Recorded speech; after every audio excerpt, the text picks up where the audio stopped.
آپ دیکھ رہے ہیں میرا یوٹیوب چینل۔ آنے والے نئے دوستوں کو خوش آمدید کہتا ہوں۔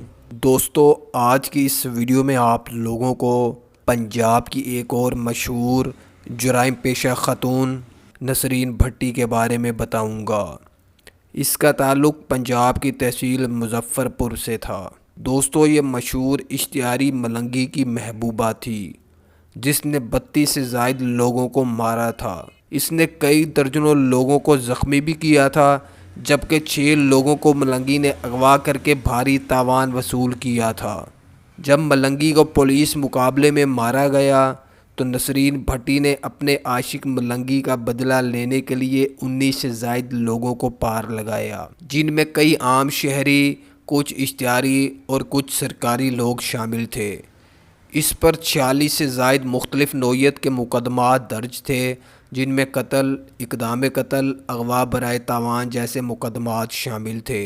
دوستو، جن لوگوں کو نسرین بھٹی نے مارا ان لوگوں میں کچھ ملنگی کے دوست بھی شامل تھے، جنہوں نے پولیس سے پیسے لے کر ملنگی کی مخبری پولیس کو دی تھی۔ نسرین بھٹی نے 7 پولیس والوں کو ایک ساتھ ہی پار لگایا تھا۔ نسرین بھٹی نے ملنگی کے مارے جانے کے بعد جب اس کا بدلہ لیا تو یہ بہت کم عرصے میں مشہور ہو گئی تھی۔ دوستو، ان لوگوں کو پار لگانے کے بعد نسرین بھٹی پر مقدمات درج کر دیے گئے تھے اور پولیس نے پوری تحصیل کی ناکہ بندی کر دی تھی، لیکن پولیس اسے گرفتار نہ کر سکی تھی اور نسرین بھٹی اپنے کچھ ساتھیوں کے ساتھ فرار ہو گئی تھی۔ فرار ہونے کے باوجود بھی اس نے اپنے کچھ جاننے والوں کے ذریعے اپنے علاقے میں لوہے کے بورڈ لگوا دیے تھے، جن پر لکھا ہوا تھا پولیس کا علاقے میں بغیر اجازت داخلہ ممنوع ہے۔ بعد میں سرکاری محکموں کی طرف سے یہ بورڈ ہٹا دیے گئے تھے۔ دوستو، آپ لوگ اس بارے میں 2007 6 جنوری پی ٹی وی نیوز پر ایک ٹاک شو سن سکتے ہیں، جس میں تمام تفصیلات بتائی گئی تھی۔ دوستو، آپ لوگوں کو بتاتا چلوں، میں نے کچھ تفصیلات نسرین بھٹی کے کچھ خاندان کے لوگوں سے بھی لی ہے۔ مزید تفصیلات جاننے سے پہلے جن بھائیوں نے ابھی تک میرا چینل سبسکرائب نہیں کیا وہ میرا چینل سبسکرائب کر لیں۔ تو چلیے شروع کرتے ہیں تفصیلات۔ دوستو، نسرین بھٹی اور ملنگی کا ایک ہی علاقے سے تعلق تھا۔ نسرین بھٹی کے بھائی جن میں کاشف بھٹی، سہیل بھٹی وغیرہ کی ملنگی کے ساتھ گہری دوستی تھی۔ یہ لوگ بچپن کے دوست تھے۔ ایک ڈکیتی کے دوران نسرین بھٹی کے دونوں بھائی مارے گئے تھے، لیکن پولیس ان کی شناخت نہ کر سکی تھی۔ اسی وجہ سے پولیس کو لگا کہ یہ دونوں لوگ فرار ہو گئے ہیں اور ان کے ہی گروپ کے 2 لوگ مارے گئے ہیں۔ پولیس نے ان دونوں کو گرفتار کرنے کے لیے نسرین بھٹی کے باپ کو ان کے گھر سے گرفتار کیا اور اس پر 2 جعلی مقدمات درج کر دیے۔ کہا جاتا ہے پولیس نے اسے 3 ماہ تک جیل میں رکھا اور اسے عدالت میں پیش نہ کیا۔ اس 3 ماہ کے عرصے کے دوران پولیس نے اس پر بے ایمانہ تشدد کیا، جس کی وجہ سے نسرین بھٹی کا باپ جیل میں ہی دم توڑ گیا تھا۔ یہیں سے نسرین بھٹی نے جرائم کا راستہ اختیار کیا۔ ملنگی نے نسرین بھٹی کے کہنے پر 2 پولیس والوں کو پار لگایا۔ کچھ لوگوں کا تو یہ بھی کہنا ہے کہ نسرین بھٹی نے بعد میں ملنگی کے ساتھ نکاح کر لیا تھا اور اسی کے ساتھ چلی گئی تھی۔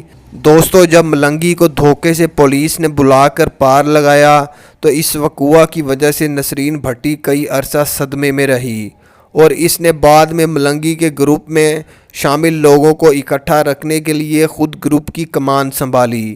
اس نے 7 پولیس والوں کو ایک ناکے پر پار لگایا۔ ان لوگوں میں 2 انسپکٹر بھی شامل تھے۔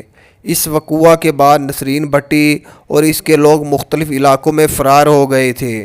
کہا جاتا ہے کہ اسی عرصہ کے دوران نسرین بھٹی کی پھوپھی بیمار ہو گئی تھی اور یہ دوبارہ اپنے علاقے میں اپنی پھوپھی کو دیکھنے آئی۔ اسی گئی پھوپھے نے پولیس کو اطلاع دی کہ نسرین بھٹی علاقے میں موجود ہے۔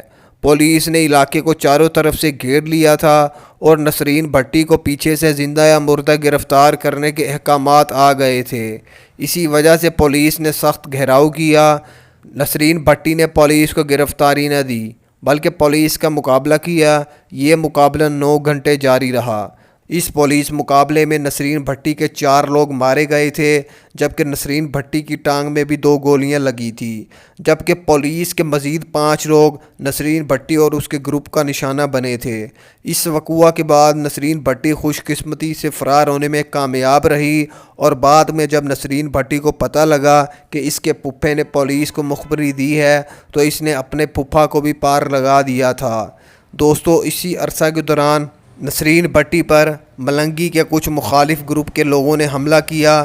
ملنگی کی دشمنی اس وقت گجر گروپ کے ساتھ بھی چل رہی تھی۔ یہ دشمنی علاقے میں چتراہٹ کی وجہ سے تھی۔ جب گجر گروپ کے لوگوں نے ملنگی کی بیوی نسرین کو مار کر پورے علاقے پر کنٹرول حاصل کرنے کی کوشش کی تو نسرین بھٹی دوبارہ خوش قسمتی سے محفوظ رہی، جبکہ نسرین بھٹی کے 2 لوگ شدید زخمی اور 3 لوگ مارے گئے تھے۔ اس وقوع کے بعد نسرین بھٹی نے گجر گروپ کو صلح کے بہانے ایک نامعلوم جگہ پر بلایا، جہاں پر نسرین بھٹی کے لوگ مکمل تیاری کے ساتھ موجود تھے۔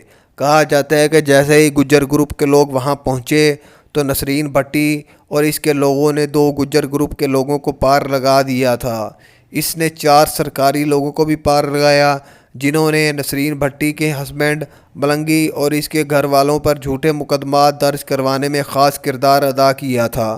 آپ لوگوں کو بتاتا چلوں، انٹرنیشنل نیوز چینل الجزیرہ نے بھی نسرین بھٹی پر ایک 2 منٹ کی شارٹ ڈاکومنٹری بنائی تھی، آپ لوگ وہ بھی دیکھ سکتے ہیں۔ دوستو، آپ لوگوں کو بتاتا چلوں، 2009 میں اسی کے ہی گروپ کے ایک اشرف نامی شخص نے پار لگا دیا تھا، جس کی وجہ یہ تھی کہ اشرف خود گروپ کی کمان سنبھالنا چاہتا تھا۔ دوستو، آج بھی نسرین بھٹی اور ملنگی کے جانے کے بعد یہ گروپ فعال ہے اور پولیس کے نشانے پر ہے۔ ہماری پولیس کو سلوٹ ہے جو ان جیسے جرائم پیشہ افراد کے خلاف لڑ رہے ہیں۔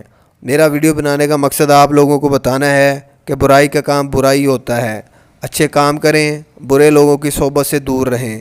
یا اللہ ہم سب کو معاف فرما، میرے ماں باپ، بہن بھائی، پیر و مرشد، والدین، دوست، احباب، رشتہ دار جو زندہ ہیں جا چکے ہیں، سب کی مغفرت فرما۔